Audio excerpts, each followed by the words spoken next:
I'm going to officially call the meeting to order. It is 1:10 p.m., Tuesday, December 9th, 2005. For a regular Dwight School Building Committee meeting. Present, I have Dina Palizzo, myself, Laura Nafram, Nicole Olson, and Peggy Mecluso online. Also with us, we have Adam Tulin from Purchasing, we have Mark Schweitzer, and Chuck Warrington from Colliers. Thank you very much. My brain is going faster than all my thoughts. And Angelus and Sal, I believe. Yes. Okay, we've got Sal as well. Okay, if I can have us all rise, we'll say the Pledge of Allegiance, and then I pledge allegiance to the flag of the United States of America and to the republic for which it stands, one nation, under God, indivisible, with liberty and justice for all. Thank you. Okay, I keep it here just in case. I was already actually contacted by someone, they're going to come next week, who wanted to make public comment. So I'm going to keep it on our agendas forever and always in case someone does show up. I don't believe we have anybody else online, but it's very important to me that we honor that. Okay, so Adam, I know you and I briefly discussed this, and I was not expecting Chuck and Mark here, but I'm delighted they are. I'd like it to be collaborative, but I don't know how much legally we're allowed to operate. So, I mean, I shared with them that, they have been selected. Yes, and You voted and approved. Congratulations. Yes. Thank you for, yes. No, we Neck and neck. I could say, well, are you on part 5 here, or what? So, yes, I'm sorry. Just Number know 5, to what's hear and discuss an update from Project Management Oversight Services contract from Purchasing Director Adam Tulin. That is where we are, but if... So Colliers, so first of all, I mean, they could be here as members of the public. So, That's what I was saying, is that we could consider them but it wouldn't necessarily be collaborative. It would more be like we would have maybe a discussion and we could call as members of the public if they wanted to respond. Sure. Yeah. Technically, you're only supposed to speak to an agenda item once for under 3 minutes. I hate to put you guys on a time limit. But since we know that you like to talk and we like to talk,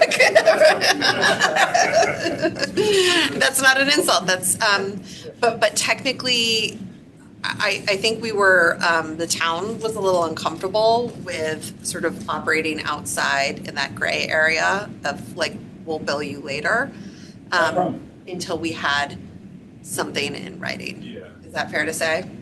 Yes, and I relayed that.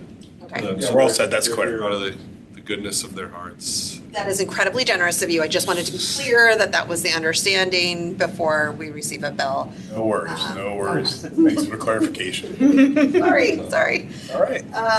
Okay, so just to give us an update, I know, and you guys can talk about this maybe after the meeting, but we are moving forward. You guys have sent something over. So Chuck and I have details.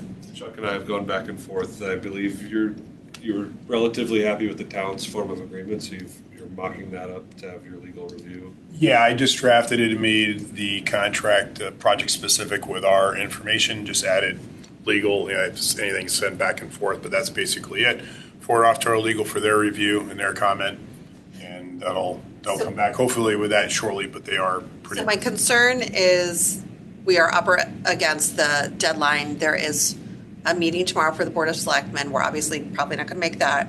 Yep. But by next Wednesday, the 17th, do you think, and I know this is hard because we have attorneys that need to speak and review things, but do you think that we could be on board so that we could present it to our Board of Selectmen for final approval by the 17th? You get a gauge from your legal people. So the deadline for me to get things on the agenda would be this Friday.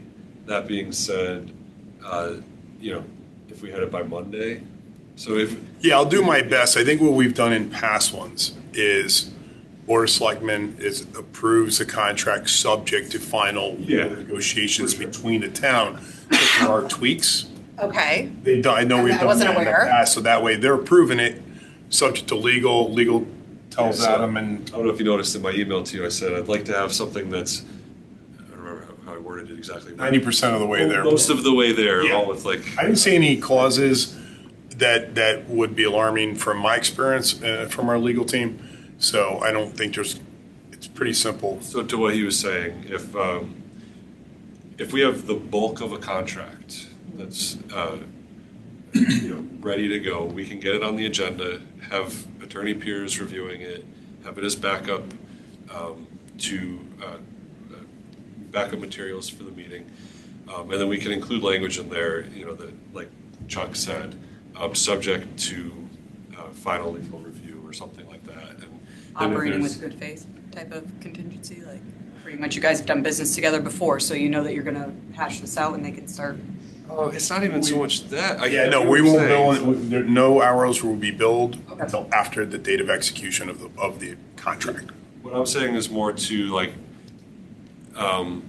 in the ideal scenario, I'm giving the Board of Selectmen a fully, their legal, our legal, have reviewed and agreed. What happens more often than not is one or maybe even neither of the sides have given a full legal review. So we get it on the agenda.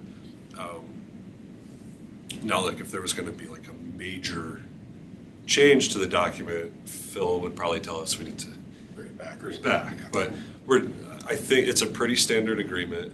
And to your point, we've worked a lot with them. I don't think there's going to be, so it might be like attaching It'll be our scope of services for Exhibit A. The biggest ones that usually come into play is like indemnification clauses. I didn't see anything to that. There's indemnification, then in defend, and that's a tricky one with attorney talk. Those in waivers and subrogations, but I didn't see anything major in there. So again, I don't think it's going to be a large hurdle from what I saw. And those are the sections that normally, if the town attorney wants to tweet, like, we're not going to hold up having the Board of Selectmen approve that in principle. I would also Or just 2 seconds. like for them to be technically, under contract. They're going to be doing work, but I don't want to push things if we don't feel like we're close to that finish line. So if you feel I don't think we're far off. We are not worried about that at all. So. Okay, so it's Tuesday now.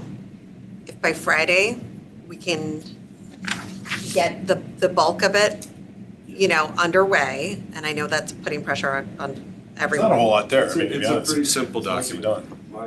My hope But then would that be- could, what I'm saying is you could pass that along to be posted to the town clerk. Everybody can be beta aware. I could do it now. The thing, I would just prefer to have it with some, if not all, of your Some input from our comments. legal, you could say we've reviewed it. Okay. It'll make the execution part quicker. It's ball in our court right now, so it's already in our legal, I already sent it along, and we're looking at it. So, All right, well, thank you. push them as much as I can, but I know Would you like to they're. yell at people? Just for Jan Graham, who is listening online, I do just have to identify if we speak, and I know we all tend to speak when the need arises, and that's okay. That's how normal meetings go, but because we have someone recording, if you could just raise your hand, and acknowledge that if I can acknowledge you, then Jan can put down she said she's having a hard time recognizing voices. So if you need to say something, feel free to do it. I'm going to say, okay, Nicole Olson, can I hear from you next? And then, we'll proceed. That way it's just cleaner and easier for her to record us. Okay, so I think we have covered number 5. The bulk of what we're going to be discussing, number 6 next, to hear, consider, and act on RFP charge for architect phase.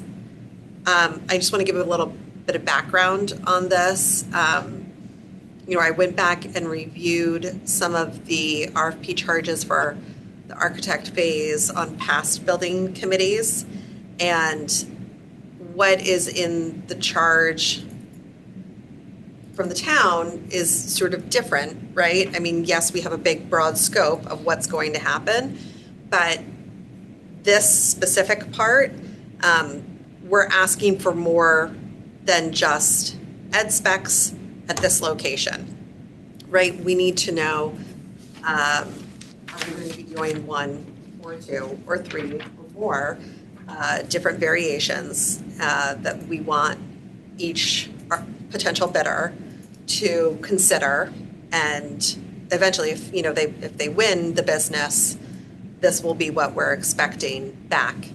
And I understand that can maybe sometimes drag the process on. We've already been through a lot in the town. The Spiegel's report had many different scenarios, but really there was 6 that were up at the Dwight site, options A through F, and they landed on F. However, that was not the first conceptual design that had been done. We know that there was the Silver Petroselli one from 2024, which you had mentioned.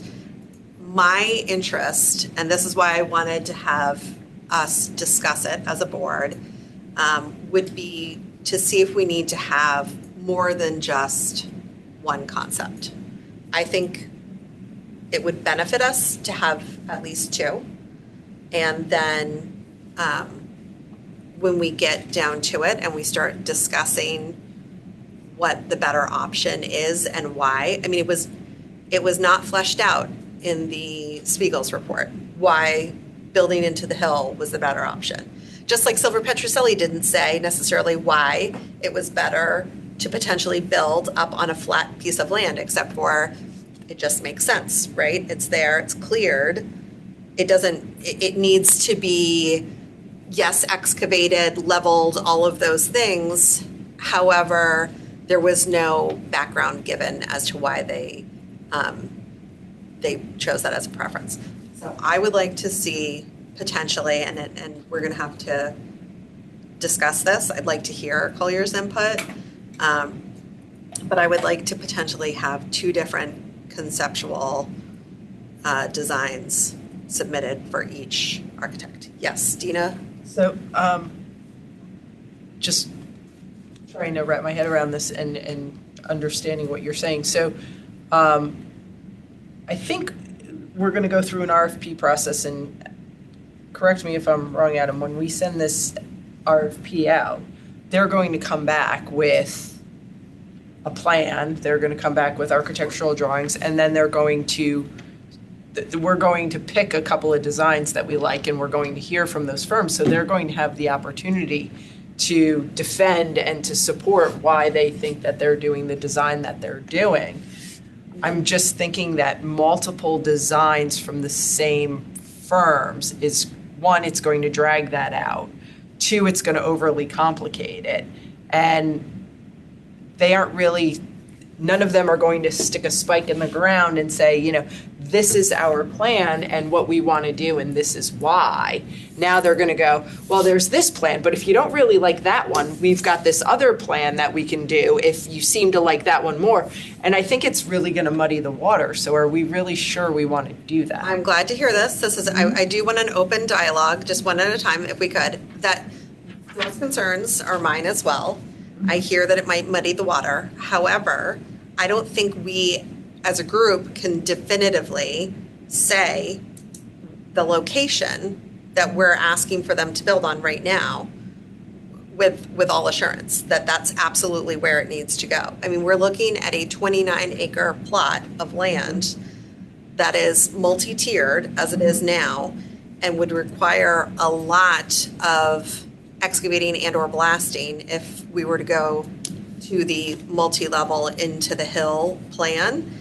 And I can't help but think that that's going to cost a lot of money and could potentially cause storm runoff. And you can't forget the fact that at the base of that hill is an existing school building. Not the full base, but like halfway down, right? So if anything is going to flow into that building, we kind of need to know now. All of the architects are going to know that. They're going to know that. They're going to know that, and they're also going to have the budget number that they have to work within. So okay, so maybe they will know from the get-go, but and maybe the Spiegel's report with the soil boring tests will give them a better idea. But I don't I think it's going to be really tricky to know until they're awarded a bid what exactly, and they do a little bit more sort of environmental testing around the site, where the best location is. Yeah. Okay, Nicole, do you have something you want to contribute before we, yes? She makes a very good point that I didn't think of, that could really muddy the water. The question I was going to ask too is, are we allowed, again, I always go back to the state because the state scares me. Are we allowed to tell architects you must submit to in order to be a bidder on this project? So Is for that something that we're Mill Hill, allowed to say? On Mill Hill, they Yeah. asked for 3. Great, okay. I wasn't So sure. all potential architect, Had to. they all had to. And they went into the process knowing that that was what was expected of this RFP, that it wasn't just a clean cut, we have this much square footage that we need to add on, and we're going to do it on this location of the site. They needed to consider lots of different things and also swing space because they were going to be keeping the building open. The other thing I will say, because I know me and you have talked about this in length about, you really prefer the top level one thing. It sounds like. I don't know that I prefer it. I want to Yeah. know for sure which one is going to cost less. Well, that's a I gotta be honest very with you. good point. It's cost, but then also, is it gonna be more difficult for trucks to get all the way up that steep grade to the top? Probably, or could they, like Silver Petroselli and their conceptual drawing, they had almost like a little leveled area where the playground is now, where they were planning on parking all of their vehicles, their trucks, their, I was wondering that. Staging Their area. drop lot is going to be, like, their staging area is going to be on site? Yes. No, that, I just think I'd be interested to see 100%. The reason I like the idea of the multi-level goes back to the more classrooms you could have on a ground level, the safer the school is for the students when you're talking about littles. 100%. So that's my only thing is, as long as it can handle it and they do the correct work, which I mean, obviously they will.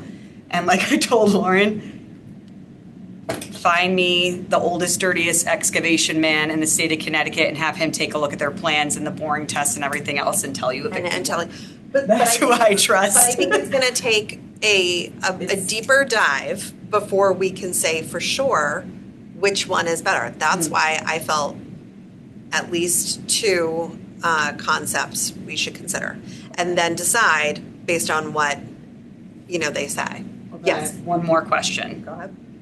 And I wanna ask. Shouldn't it be known before we go into this RFP for architects what can happen on this site based on the tests that have been run in the past, or do we need to do more? Like, it seems like you're putting the cart before the horse if you don't know where you could build and how you could build on this site to hand it over to an architect and say, design something. That's a lot of wasted time to then after the fact find out it won't work.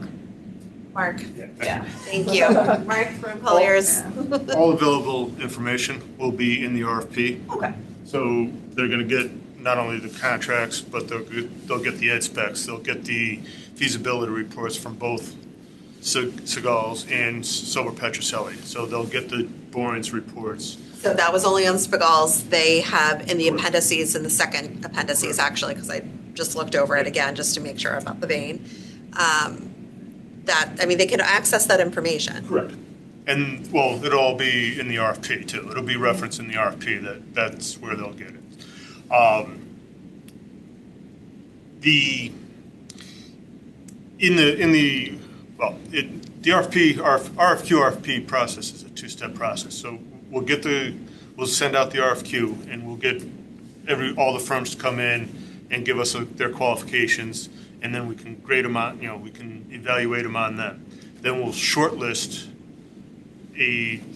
up to 4 firms. No, so if I could, Yep. let's just maybe back up a little bit. I think, From Colliers. yeah, sorry about that. That's great. I just wanted Jan to know.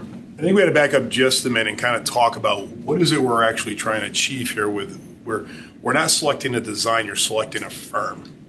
I think that's important to understand the whole. I want the firm to understand what we're Well, yeah. expecting. No, they will. The firms that are going to submit for this project, you're probably, we just received 11 qualification packages for a new middle school In Sonia. in Sonia.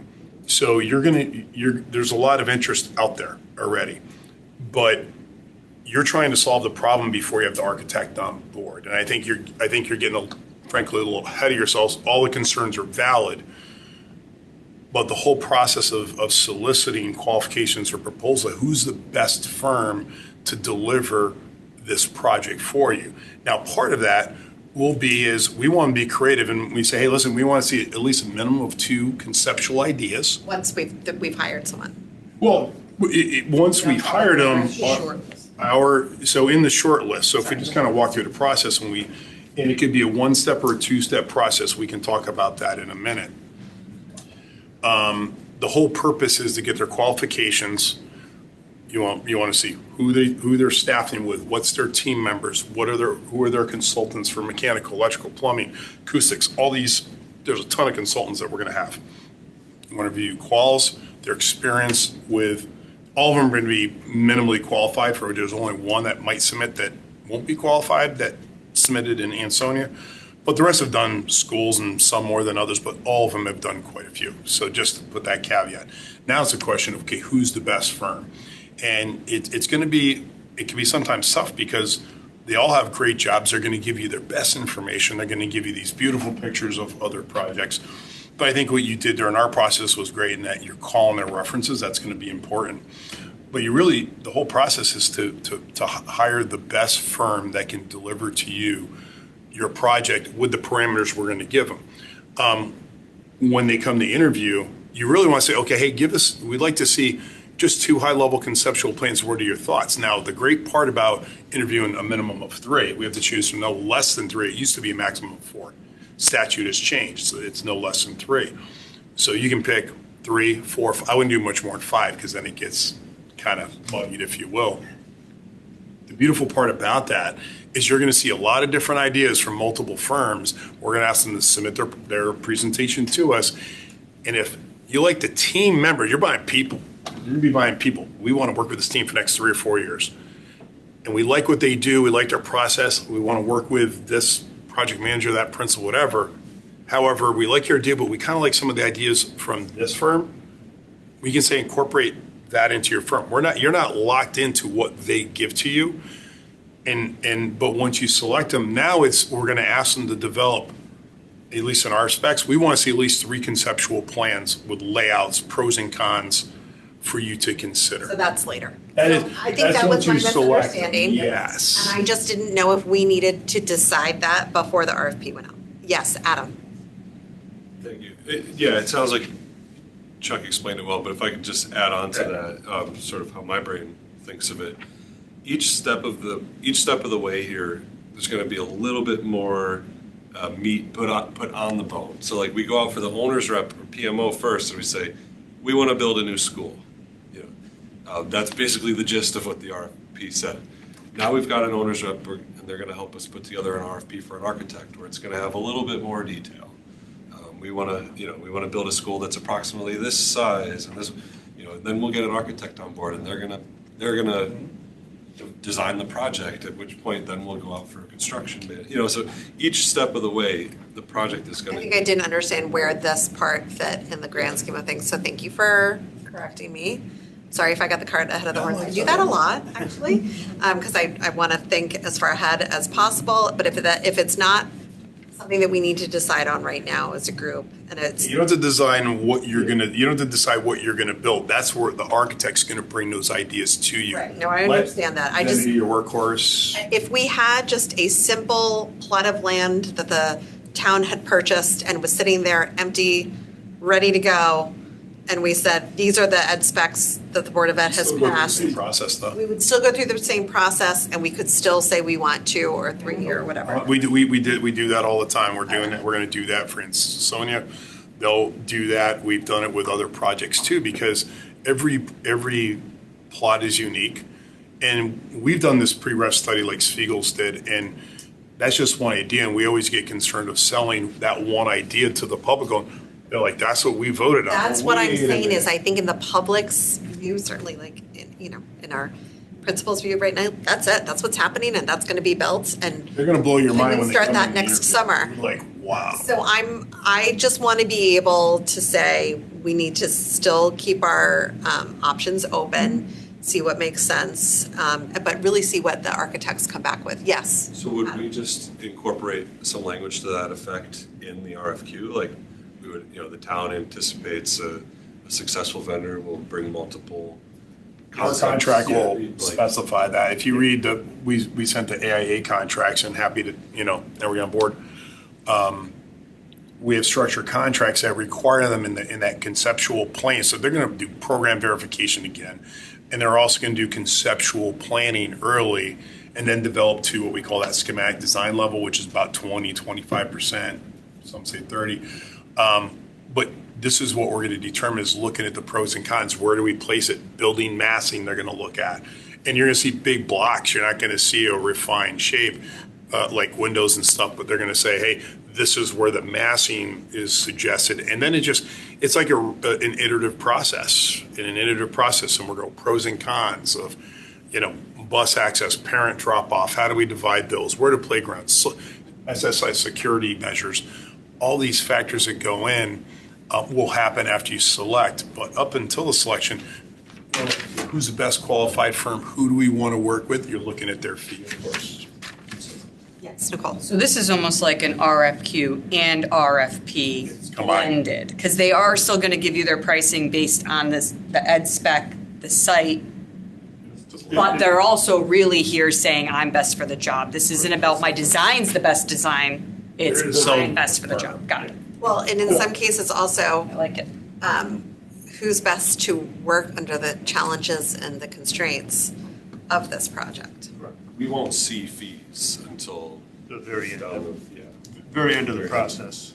Okay. Yeah, and that's the technicalities of the process, I think, is another discussion of, we always recommend rank them on qualifications. Look at, what they presented for other projects, similar projects. Have they had other projects that have been challenging sites, new construction, occupied construction, they're always going to tell you it came in within budget. They're always going to tell you they didn't. It's just never going to. They're going to give you the best stuff.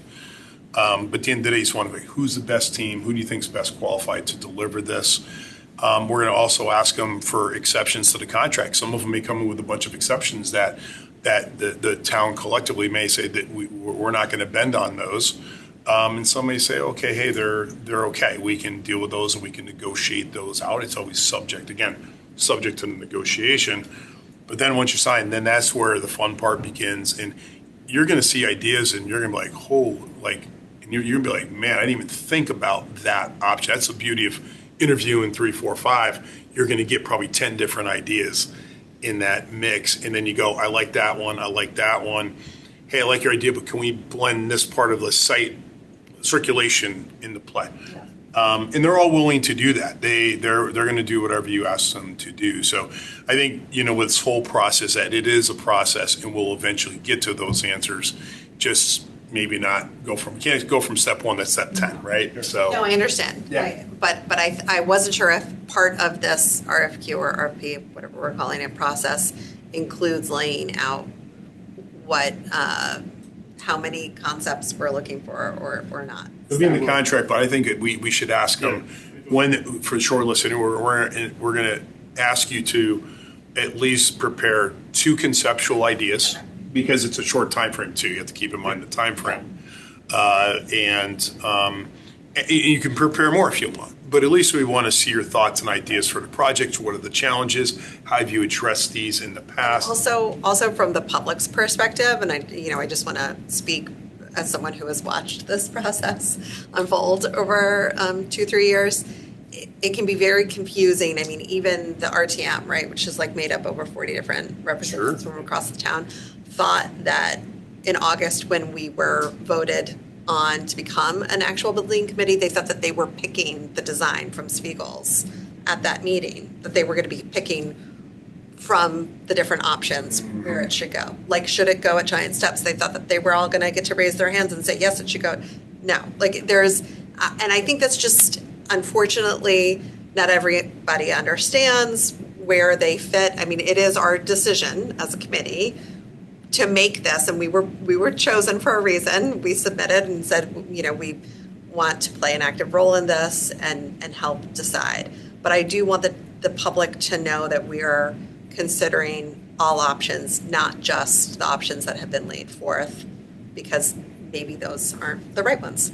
Those are only 2 options. Those are only 2 options, right? But Right. I want to be sure that this is public funds, and we have to be fiscally responsible, and make sure that they know that we're considering the best use of their money, of our money, because we're town employee members too. Yes. In your past experiences with jobs like this, which obviously you've done a lot of, once you have the short list, and I'm just curious, but to your point, do we hoard those here as a group, or is this something that you put out and have a night, a parent town thing, and it's like you can come see and get The public is welcome to all of see our it. meetings Yeah. and to see it, and anything that is bid on is publicly available.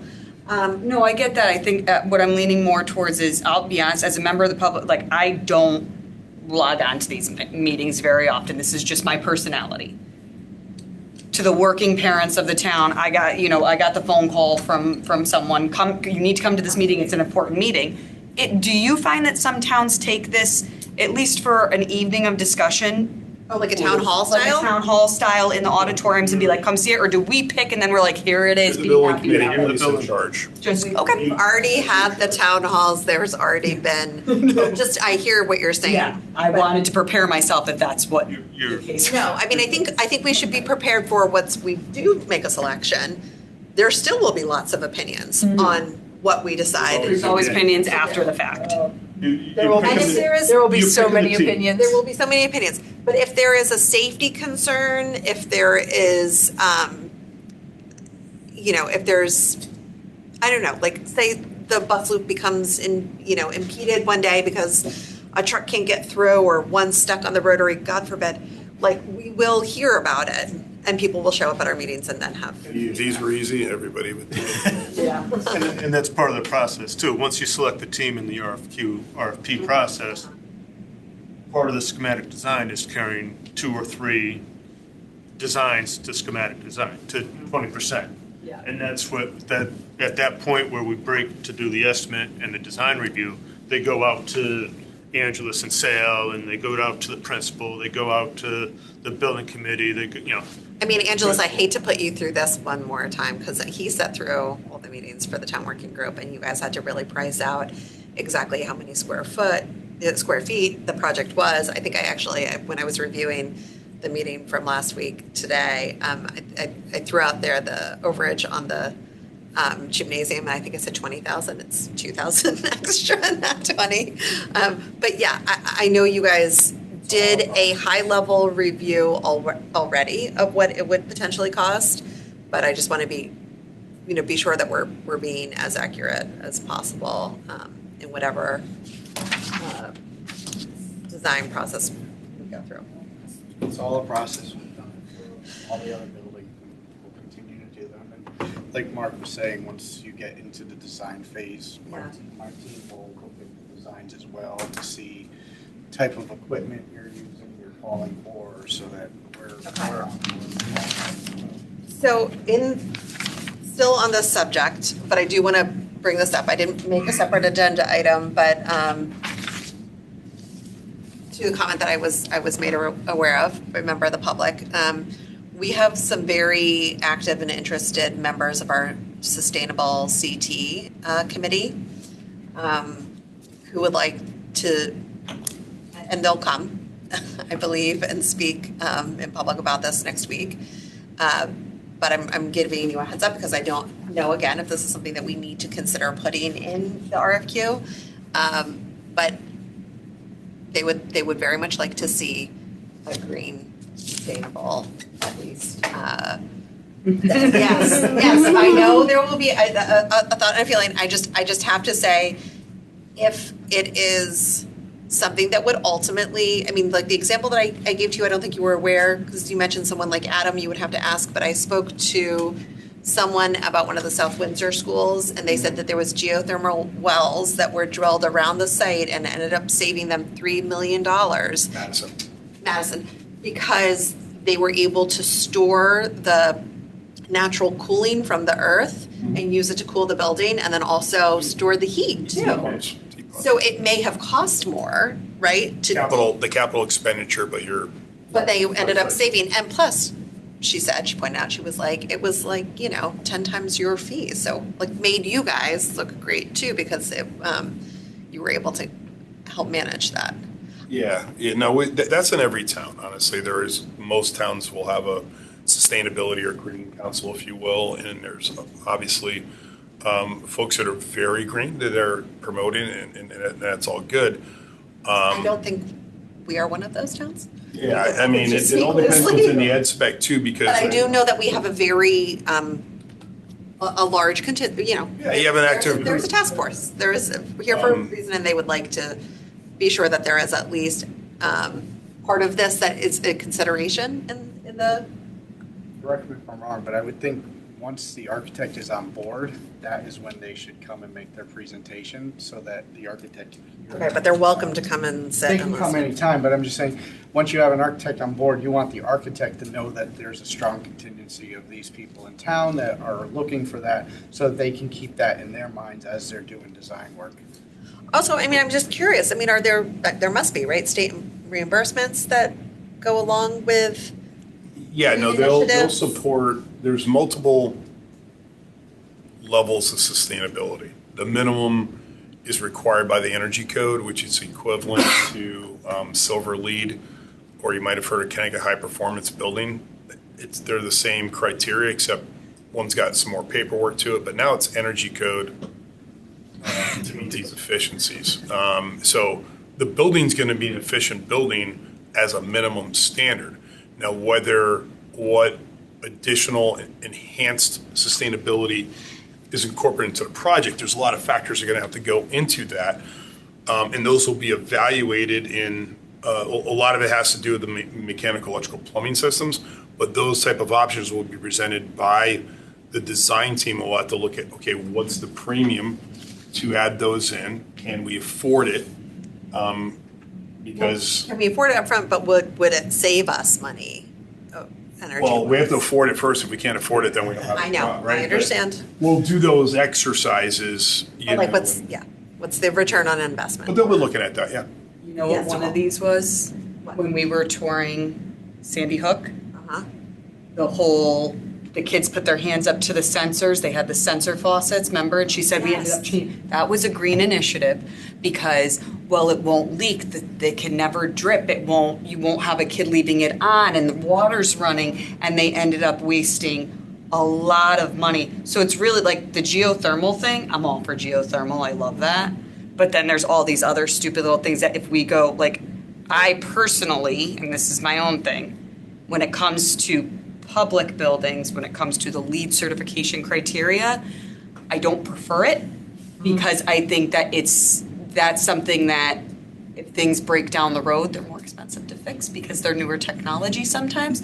So to stick with the silver LEED or what is apparently a Connecticut base anyway is what? Oh, Sal has his hand. Sal's raising. But that's just my personal opinion. Yeah, I didn't want to shout. There are some things, and you were speaking of the faucets. Yeah. And we ran across that. Sometimes they're counterproductive. We had a case where, we specifically don't use sensor faucets for various reasons, maintenance being one of them. But building committee decided to put in automatic flush, and I've heard about this. it became a problem. The kids during wouldn't flush the lockdown. toilet. The kids wouldn't go to They No, were it's not freaked out. No, it's not that. No, it became a problem during lockdown drills because the toilet's flushing, and Oh, she mentioned this there too. Yeah. so there's a lot It of makes a different noise. ramifications. Yeah, There'll be there's people movement. that will be advocating for certain things, and each one has to be evaluated as to what's best for Fairfield Public Schools, and our staff and children. Okay. So, Well, just like everyone has an opinion, Sal, and Yeah. I'm I want to be open. I don't want to shut anybody's opinion down to the public. It's very important to foster the discussion to make sure everybody There we Oh, go. yeah. I would like to feels that foster they're the being discussion. heard. I just And I want would to make, I just necessarily want to that make they sure get that they know to- that they're not being excluded, but we can have Correct. Put that in a. RFP that. I do just want to acknowledge we have another member of our committee, John Purcell. Hello, welcome. Thank you for being online. I just want Jan to recognize that she may not be able to see through the Zoom, but hopefully she can, that you've joined us as well. Okay. Yes, Tina, do you had any, I'm sorry. Oh, I was just going to say that, my experience in the private sector is LEED is not the gold standard anymore, and a lot of developers in the private sector have moved away from the LEED standard. And didn't you say that you had built one of the first, if not the first in the state, one of the LEED certified? So the net zero's kind of, there's a lot of high sustainable options, I'll say. Net zero is the latest buzz. There's the I think it's a well design. I won't claim to be a sustainability expert, but there are multiple levels of sustainability. And I think where in the RFP, we the town would like to maximize, where feasible, the sustainability and enhance it, where you can do so responsibly and all the factors, all work, right? The payoff, the capital costs, all that. So we'll look into enhancing it, but the LEED silver that's the minimum, that's baseline. That is just baseline. Anything above that, but yeah, we did the net zero. Well, we did a hybrid approach. We're doing West Hill, Stanford. It's a hybrid type approach to it. So there's multiple variations of that need to be explored, and that's something we'll be interested when they're interviewing, especially the MEP consultant. We're going to say we need them to be there. What are your ideas? What is your experience with the different, and they'll guide us through it. So. Okay. That's a great sentence he just used for if you're bombarded with someone in public, any of us. We are going to maximize sustainability responsibly. I think that's a great sentence. I like remembering good sentences like that when you're dealing with, we're going to run into this in the public. Yeah. Things considered. So. Yeah. Okay. But I'm also going to use Sal's line. I'd like to foster the conversation. I do think if it's not the gold standard anymore, I understand. And if it's not efficient, certainly we shouldn't consider it. Or if it's not affordable, like really not affordable, of course we can. We do have budget limitations. However, if it's something that will save us money and is something a little bit more outside the box, I had never heard of geothermal wells before I spoke to your client. So yeah, it's very popular. It's very, very popular. I thought it was just. There are some sites that can't do it too, if I'm correct. There Okay. are some sites. Yeah. So it's because once you dig so far down into the earth, you have a constant temperature. Yeah. So you're pretty much using the Earth's own insulation system Right. to promote energy. I look at the. I looked into it. I am fascinated now. It's really cool. It's cool. It's a cool technology. If you can do it, it saves you a ton of money. Just a lot of drilling. Like I think the West Hill we did 300. How many? 300, between 300 and 400 wells. It's going to be. That's a 400,000 square foot building. It's huge. It's a big mall. It's going to be basically all their open space under Athletic their artificial field. I'm a huge fan of it under the because baseball fields. Yeah, it's and there's less waste behind it than some of the other environmentally, Yeah. solar comes with its cost, wind comes with its cost, geothermal has its cost, but geothermal, it's longer lasting. I just think it sounds cool. And if it's gonna work, then even better. Okay. That'll all be in the RFP, and that we're encouraging that, and taking a look. I'm not saying like every, shingle or brick needs to be made of compostable material. I'm just saying, I'd like to be open to as much sustainable design. Yeah. Okay. I should have put in here open board discussion. John or Peggy, since you're online, if you had anything you wanted to add or any questions relating to item number 6 on our agenda, I'd be open to hearing them now. Otherwise, I'm going to move on to John's hand is John. raised. Yes. Yeah, I just wanted to reinforce something I heard in the conversation. The last two companies that I've worked for in particular, started moving a little bit away from lead designation, and instead what we say is we design and build to specific lead standards, but we didn't find shareholder value in going out and paying all the extra expense to do the lead verification work.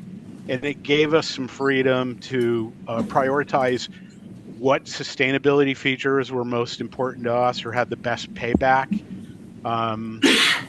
So, there are, I think it was also acknowledged there are other standards available too. So sustainability, I think, is really a critical attribute of a new building, whether you get a LEED platinum or LEED gold or LEED at all, I think is less important in 2025, 2026. But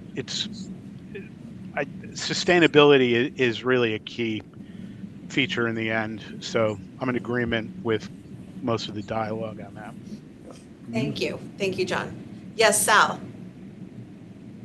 Just FYI, historically, the state will not reimburse on the premium for getting the plaque, the actual gold plaque on the wall. We see very few schools doing that. The only one that does is Stanford. They don't see the value in that extra cost, and they won't participate in it. Just FYI. Okay.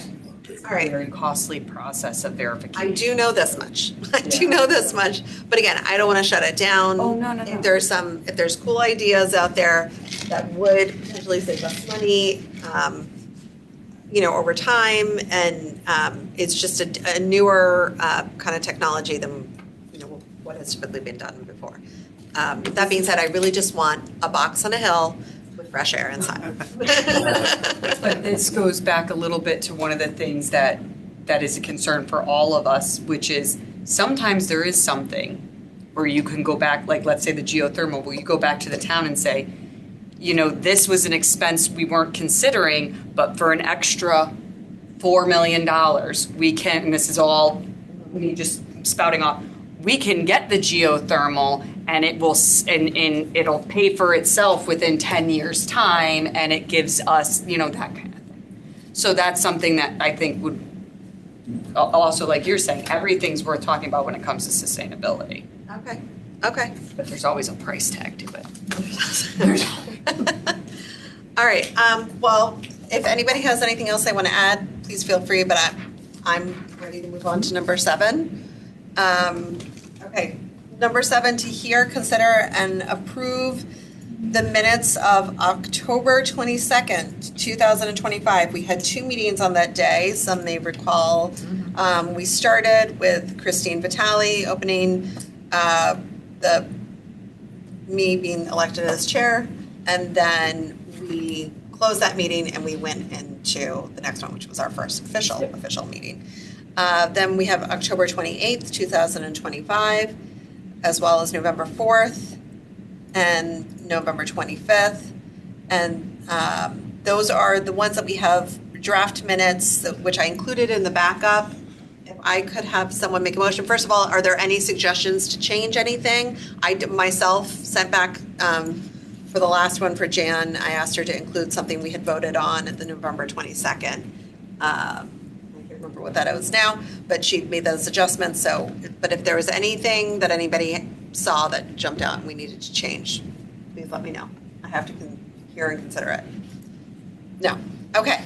So now, if someone can motion to approve the minutes, Nicole. Motion to approve the minutes. Second. Thank you, Dina. All in favor? Aye. Thank you, Peggy and John. Okay, so our meetings, I think she's eyeing as in raising her hand is her eye. Okay. So now our meeting minutes are approved. I do have open board discussion. So our last item here, I really like to use this as sort of planning for the future. I think our next steps for next week are really just going to be focused on what do we do once you guys are fully on board. we appreciate you being here. We would appreciate you being here next week as well. But I, for one, yes, the RFQ is done through Bonfire. I understand that. You guys are going to do like what we did for this. You'll make it go live when it's ready, but how do we know when it's ready? Yeah, so does Colliers anticipate assisting us with the development of that RFQ? So, Yes. Absolutely. PDF documents to go into Bonfire, or do you need Word documents and Excel files? PDF's probably easiest. I mean, what is it? We can talk offline, Yeah. but is it basically a collection, like a folder where you're putting all the PDFs, or is it actual, do you need the Word document that you can put, copy and paste into Bonfire? No. Okay. Yeah. So I mean, we would probably internally like a Word document just in case there's any wording. But yeah, no, PDF is the ultimate. So yeah, once we have a the scope set up, you guys already have access to Bonfire because we just went through. So okay, so we could probably set the members of the committee as don't quote me on the exact term, but observers. There's certain roles we could assign where you could get a chance to look at it before it goes live if you'd like that. None of us need to fiddle with it. I just want to Yeah. see what is going to be contained within that RFP. Approve that before it goes live. Okay, so then that needs to be something, obviously not next week, but on a future meeting, where we'll have it as an agenda item to review, consider, and discuss. January 6th. Yeah. Right? Yeah. It'll be ready by then? You'll have it before that Yeah, to we'll read have it, a- but January we'll 6th have a is. draft, and Be if the there's day that we anything. will We hopefully can approve discuss it. it and go through it, you can ask questions, and then There is another bit of business. I apologize. I don't want you to think I forgot about it. So Chuck and I have exchanged an email. There is a bit of concern, so I need to put it out to the group. I'm glad there's at least a quorum of us here to discuss on our meeting times due to a conflict they have with other standing meeting that falls at around the same time. The request was made to push us back to 2 p.m. Now, I know that we've already voted on 1 p.m., so since this would be a formal change, I need to put it out to the group. Do we have, and I can leave this open for discussion, do we have any conflicts? Is there any reason that you know of that 2 p.m. would absolutely not work for you on Tuesdays? If so, please let me know now. And if you're not sure quite yet, you want to get back to me, I guess we could do it that way as well. But I do have to plug in all of our meeting dates. We only voted through till, I believe, the end of June at one of our first few meetings, our organizational meeting. I believe it was the one that was on the October 23rd. So we would need to consider adjusting our current meetings that we already have scheduled for 1 p.m. to 2, but then going forward for the rest of the year, I would propose that we would keep it at 2. I'm okay with it, but if anybody else has a conflict, Nicole, I'm thinking of you with littles, I know. I was just checking because I just did schedule something, but so long as we stay within the hour to like hour 30-minute time limit, then that works out just fine for me. I think we can absolutely aim to do that. I would say if we have a long meeting, like we talked about, obviously when we're reviewing Coverage then. well, we would start earlier in the day, perhaps. Special meeting. We make it a special meeting. Okay. I'm kind of in the same boat as Nicole. It's if I can keep it to an hour and a half, 2 o'clock isn't. I mean, my youngest gets off the bus at 4:15, so if Okay, I'm so we're not there, then they won't let her off the bus. So, and she's got older sisters, but they are increasingly not available after school because they have their own activities. So, okay. Peggy or John, do you have a problem? I'm fine with that. 2 p.m. Yep. Yep. You're Good with okay me. with that? Okay.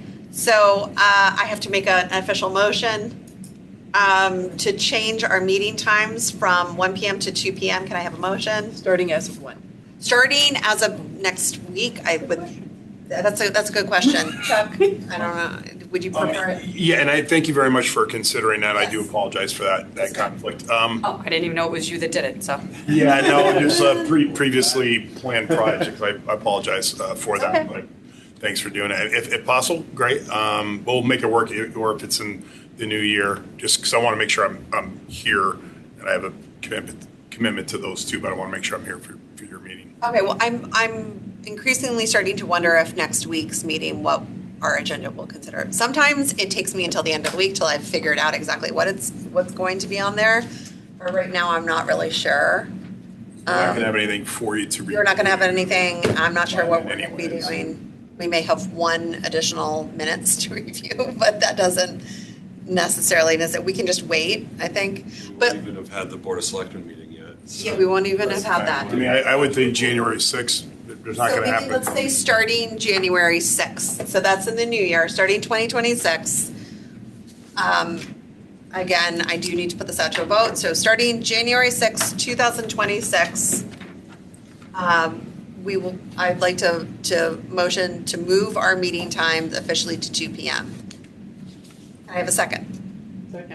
Second, Dina. Okay, all in favor? Aye. Aye. Any opposed?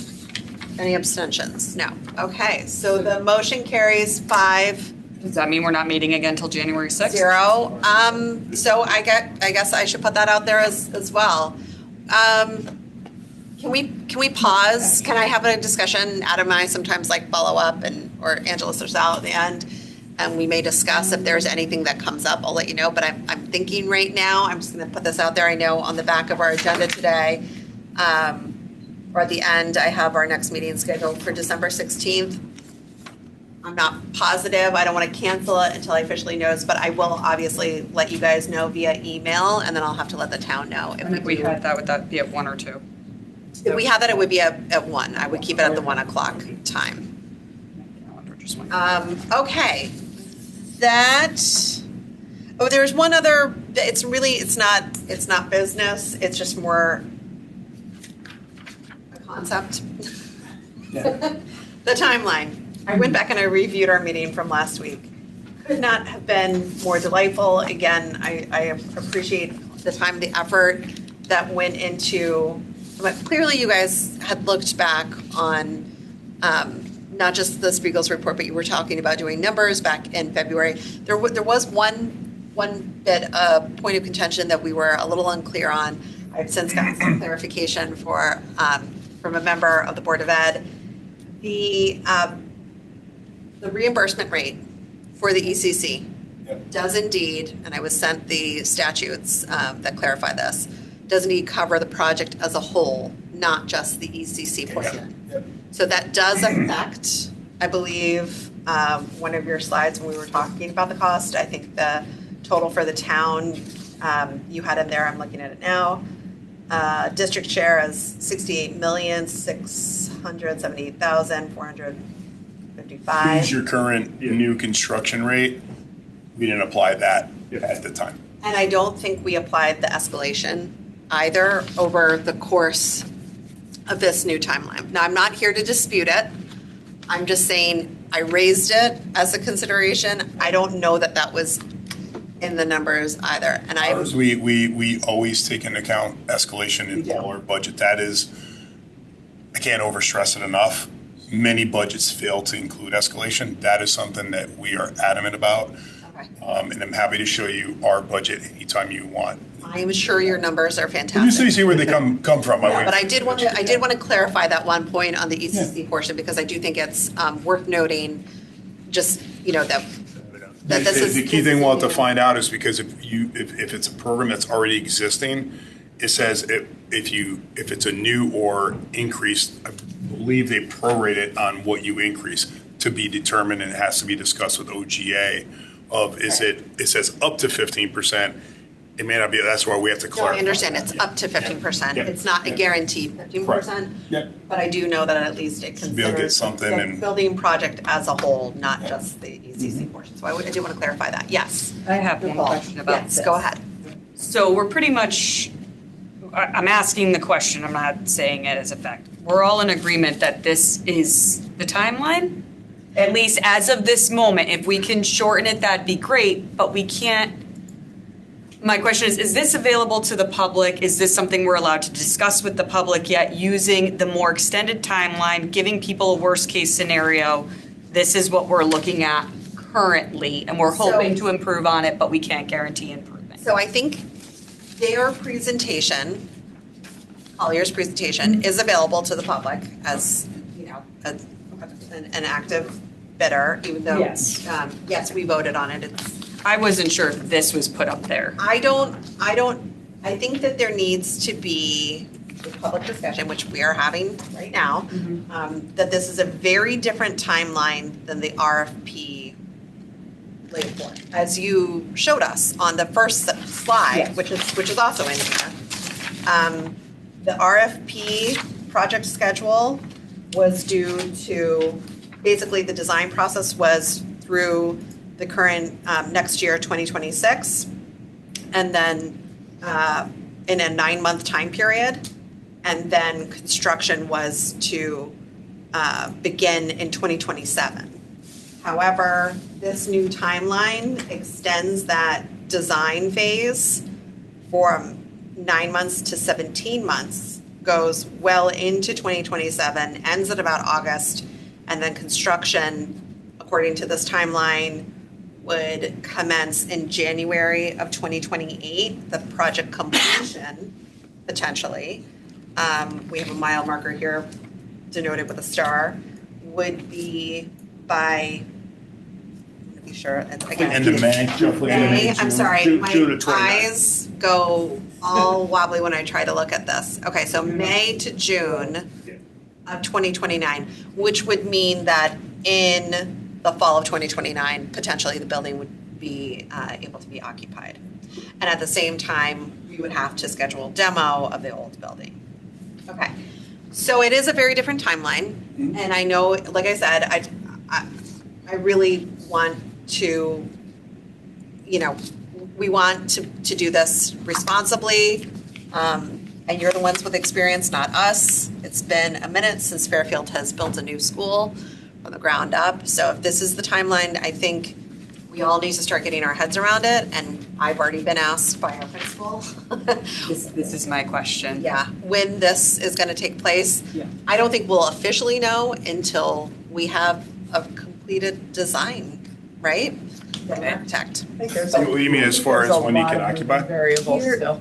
Wait, there's a lot of moving variables, yes, but I think going from 9 months to 17 months is something that we just need to thoughtfully consider. I'm going to be speaking with the chair of the Board of Finance tomorrow, and I know he's going to have a lot of questions, so I'd like to be able to answer them to the best of my ability. That's why I'm, you know, reviewing all of this, and I will keep going back over it, making sure that I understand it. But to Nicole's point, like, the public will be very interested in this as well as the people who are cutting the checks. So, Can I ask a question real quick? yes, Dina. So, where did the 9-month time frame come from? Adam. That seems. Where did the 9-month time frame? Aggressive is, I believe, the word you're looking for. I wasn't looking for aggressive, I didn't- although that's a good word for it. I didn't come I was up with gonna it, go but I with don't know- more I don't know. unrealistic. Was it based off of Spiegel's? Was it based off of? So, I mean, I could see a 9-month construction period, but a 9-month time frame, soup to nuts, is just like nothing in this world moves that fast with So construction. here to answer that question, Director of Operations from Fairfield Public Schools, Angela. It was a combination of Spiegel's report as well as a combination of experience with other types of projects we've done in the district, but not new building, because it's nothing that we had in the district to compare to really, because we Yeah. don't do them very often. So that's why they were trying to kind of balance out, and I think the better. But also way- maybe the 10-year long-range facilities plan, right? That also had a conceptual idea of, like, you know, and this is what they had to present to the other town boards was, here's when we're thinking it would start, here's when it would end, so that they could structure the debt properly. It was, absolutely. And again, it was based on experience with the district, but not really experience with a new build in the district. Similar types of construction projects, but not new builds, so that's Okay. kind of. I mean, so look, we may all be operating under false pretenses because we weren't really sure. You guys have much more experience across the board, so at least recent experience with new builds. So we're not trying to repeatedly question and ask you to chop off 6 months. Like that's not the discussion. It's 9 months, just your product's going to be a poor product. No, I'm asking, I raised this question for one very big reason, and that is Well, and that's a bit- yeah, consistency absolutely. amongst ourselves when speaking to the public. Even though the public's listening to this right now and can repeat it, I think it's important that I don't leave here saying, well, they said August of 2029, but we're really going to get them to cut it back to August of 2020. We all have to agree right now, as a united front, as a committee, we can, the old saying, wish in one hand, but the fact of the matter is, what is the most realistic timeline that we should be sharing with the public is this one. And if it gets done sooner, we all know I love this, under promise, over deliver, then we all look great. But if we're not all in unison when people discuss and it, more- I think we have to be very just wanted to careful make with sure. that as well, and Yeah. you guys can correct me if I'm wrong. I mean, I think this is a good indicator based on the information that we have today, and assuming that nothing goes wonky in the economy and we can get materials. So to say that that's an outside date, I would be very careful Yeah. with that as well. I would say, based on the information available to us today, this is what we think it might look like. There's room on both sides. It could come in ahead of that. It could come in longer than that. We're going to do the best that we can to deliver, but we think realistically, this is a realistic timeline. Based on the information Based on the available information available today, our realistic timeline is this one. and because we don't have our Board of Ed liaison or rep with us today, he won't be able to take it back, but I'm sure that we'll have someone listening online who will be. Yeah. If anybody has questions, obviously we can produce. The Board of Ed has a facilities subcommittee of which I have sat through many meetings where they've talked at length about how long this potential project could take. We're happy to meet with them and walk them through it. I think So, it might be helpful to, yes, Sal, I think it might be helpful to at least offer it to the Board of Ed. More than happy to. Okay, yes. Oh, I'm sorry, John. Yeah, the question I had is, based on operational timelines for school years, when do you ideally need to have the project completed in order as not to disrupt the school calendar significantly? I mean, I think it would be nice to just, I don't know the commissioning phase, how long exactly that takes, but according to their timeline, if they're done in May, actually the building is up and standing, they go through the commissioning phase. I think I mean, right now, because Connecticut starts before Memorial Day, Labor Day, sorry, I always flip those two in my mind. It's usually the end of August, right? The second to last week of August. School year starts about second week in August. Right. Because the admins are, the 12-year contract employees are there year-round, but the 10 and a half, the admins for the administration come in about August 15th, call it. So we'll want to complete and have basically them walking through in the beginning of August. I mean, I do have some concerns, I'll just say, with what I see in the timeline of the, I've got to get, something to line up what the month says, but if demo starts for the old building in July, but it continues until the end of November, that might be very disruptive, even though they've already lived through 3 years of construction process, or not 3, but like a year and a half of a construction process. It might be extremely disruptive. Certainly, well, I've got a couple of concerns, but one, we need to make sure that there's enough parking. That's all going to get vetted out in the design and when the construction manager gets on board. And again, like I said, we've done this a couple of times where it's kind of a flip-flop because we can't get them out of the existing building until we build the new, right? I mean, Yeah. this is obvious what we're saying. For sure. And then it's a matter of creating that phasing plan of, we want to get them out of the building because we want to get them in the building actually around July 15th. We want to start furniture coming in, and your admin, your principal need to get in there as soon as they can. FF&E phase Yeah, is the FF&E phase, post-construction. yeah. I'm sorry, I keep. Yeah, the key thing is getting your admin, your principal in the building so they can start operating their building, because they're gonna have to they're gonna have to close out the school year, take off for the July break, come back, and they're gonna want to get in right away and shake that building out. We're gonna be doing punch lists at the same time. We're gonna be doing commissioning while they're in the building. But it's substantially complete where it's safe, fire, all your systems are running. But we can't wait till August 1st for them to get in. It's going to be, we did that in Orchard Hill and South Windsor, and they went crazy. Lesson learned, get them in as soon as possible. So to answer John's question, which is a very good question, John, to be least disruptive to the students, I think that we really want to capitalize on being done before the summer of Spring's 29. ideal. Yep. So Spring's that we can use those summer months to make sure that the building is up, running functionally, FF&E is delivered, and that the teachers can come back as they usually do in that first week of August. They start meeting, they have PD days, right? They're getting their rooms ready. I know a little bit about this now, having seen on the other end when I was PTA president. As soon as the office doors are open, people are coming in and asking questions. Can I have this? Can I have that? I'm missing this, right? So we want all those questions answered before the actual doors You open. can pull it back a couple months or two. It makes it even better, but this is, like you This is said, what with you're the thinking. information we Yeah. have.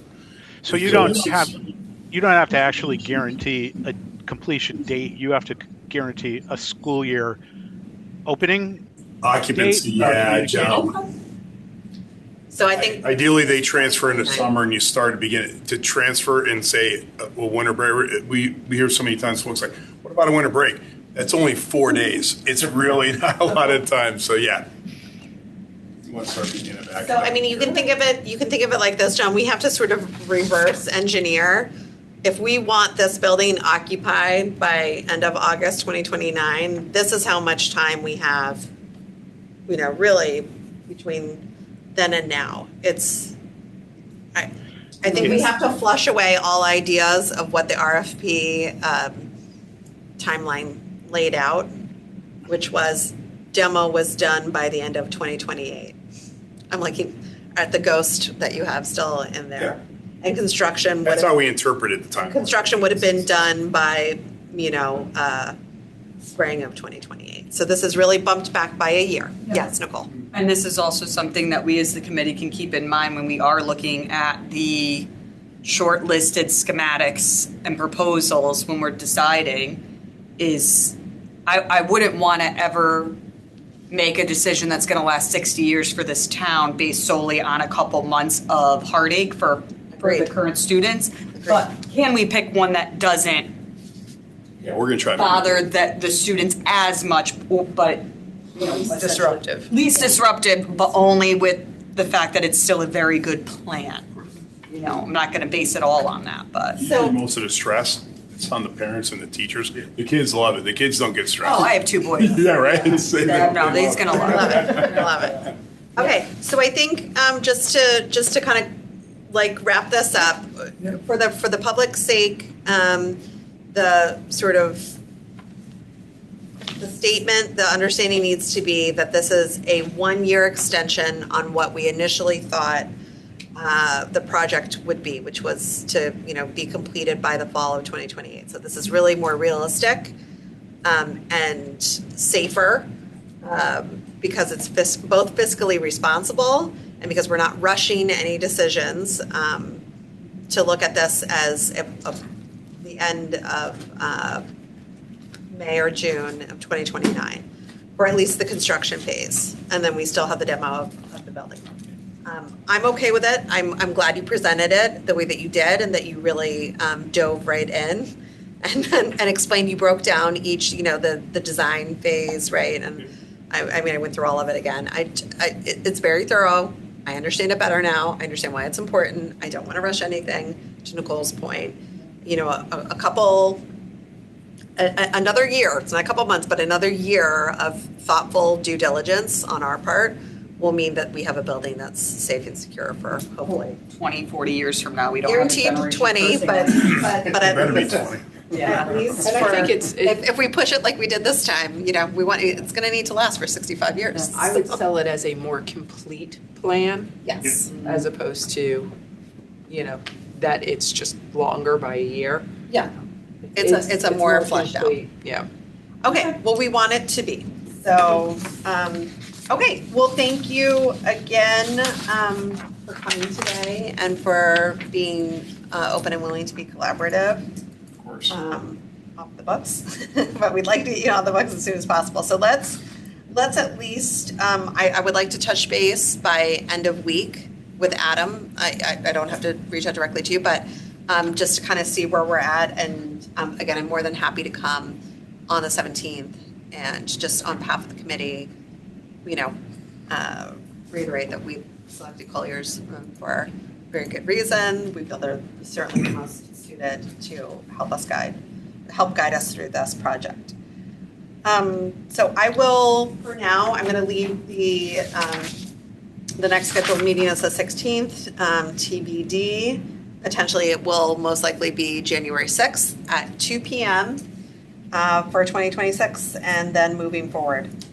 Okay, with that, I'd like to motion to adjourn. The time is 2:26. I second. Dina Lizzo is our first. Nicole Olson is our second. All in favor? Aye. Aye. Thank you so much for coming. I appreciate it. I'm so glad we had a quorum today.